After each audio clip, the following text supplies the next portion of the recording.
Well, welcome to DBL. We've got Dr. Coley joining us on the panel. I like your retro vibe. Oh, thank you. Thank you very much. I like the candy cane look. Yeah.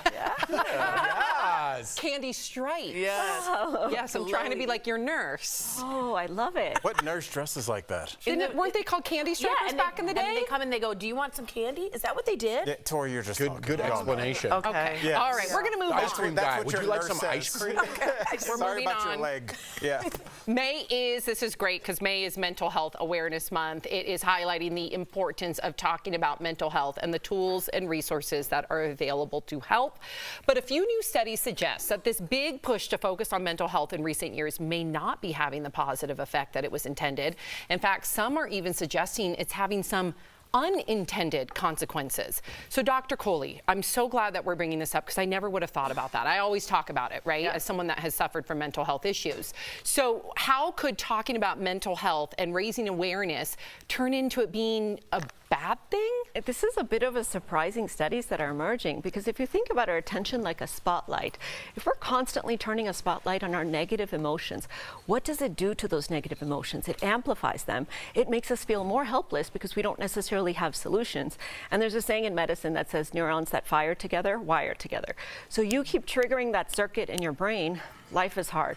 I'm sad. Things are difficult. This is really hard on me right now, especially, for example, like talk therapy, which we do a lot of. That's what it does. It's 1 hour of talking about how things are awful.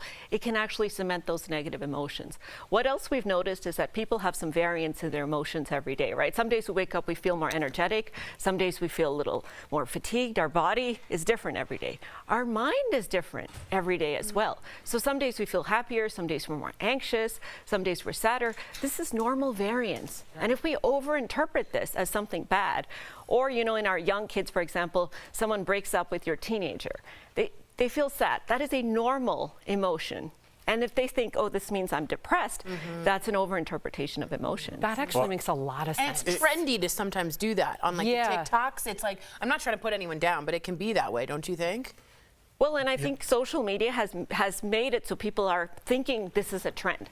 I need to jump onto this and create a community with others because I'm also feeling some of this as well. And that's been part of it as well. Well, I'm going to push back on all of you a little bit because I'm sure there's a lot of people that are saying, yes, but isn't this important so that people that do need help feel seen, so they don't feel alone, and they know where to go get help? It is so important. But I think what we're realizing is that unlike medications, if you have hypertension, I treat everybody the same way, right? I give them a medicine to lower their blood pressure, to treat their high blood pressure.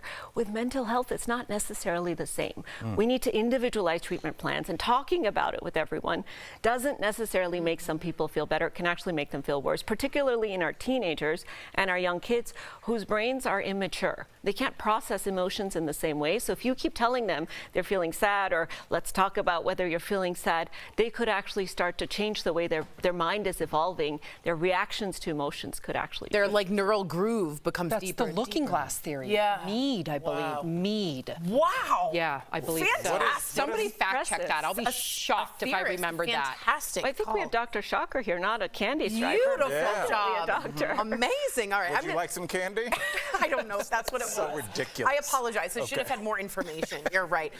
Okay, I'm going to switch gears here. This is a little bit scary. We're going to talk about Alzheimer's, a lot of relatability here with our viewers. There's a new study that suggests there are actually genetic factors that are not just happening, they actually cause the disease. In fact, Chris Hemsworth was tested for these genes in his Nat Geo show Limitless and revealed that he has 2 copies of the gene. So talk to us about this study and what it found. Yeah, I mean, we're still figuring out Alzheimer's, but what we know is that a subset of Alzheimer's is genetic. It's related to your genes. And what we've realized is this gene called ApoE, which is involved in moving cholesterol around our body. It cleans up the inflammation in our brain.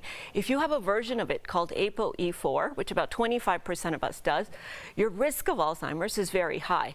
If you have 2 versions of the ApoE4, which Chris Hemsworth does, only 2 to 3% of us, it's going to cause Alzheimer's. So it's not just a risk Those factor. 2 will cause it. Now this study is telling us most likely this is a cause. It's not just a risk factor, but it's going to lead to Alzheimer's. In fact, in your 50s, and he's only 40, but in your 50s, you'll start to see blood test changes.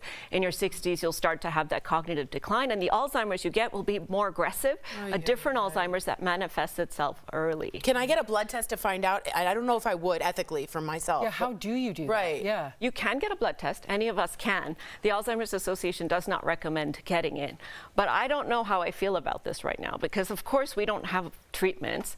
We don't have anything we can do. And having a diagnosis, knowing you're going to go on to get Alzheimer's can have, financial implications, psychological implications, implications for your kids, your family, how you interact with other people. So most healthy people at this point probably shouldn't get a blood test. But if you have a family history of having Alzheimer's, it may be something to talk to your doctor about, talk to a genetic counselor and see if it makes sense for you to get it tested. Well, Tori mentioned testing. I watched Limitless, and I was like, I really liked it. I suggest if you haven't seen it, it's a really cool show. But I was wondering the same thing. Should I get tested, or is ignorance bliss in this case? Is there something that we could slow down the process or even eliminate it, maybe in the future? Nothing medically right now. I'm hoping that these kind of studies will prompt development of medicines that we could say, oh, you have these genes, we could give you this early before you get those plaque depositions in your brain. But right now it's all lifestyle factors that we can really do, Jeff. Hopefully we're doing many of these already, getting good sleep, getting good exercise, eating Mediterranean diet that's been linked to better cognitive outcomes, socializing with each other. These are things we should already be doing. But if you keep your bad cholesterol less than 70, and this is interesting, you will prevent two of the worst outcomes that each of us worries about. The first, heart disease, stroke, right? Heart disease, yes, also, but we worry about stroke more than we worry about heart attacks. And second is dementia. Wow. So that's a different type of dementia called vascular dementia, where the small blood vessels get clogged with cholesterol. But there are things we can do for other types of dementia that we really ought to start doing. All right. And Dr. Coley, you have to remove my PhD. It was not Mead, the sociologist. It was Cooley. Cooley, so close to Coley. Thank you for joining us today, Dr. Coley. DBL Nation, follow Dr. Coley on social media at Pyle Coley MD. Also be sure to subscribe to her YouTube page. Plus check out her podcast, Heart of Medicine, wherever you listen to your podcasts.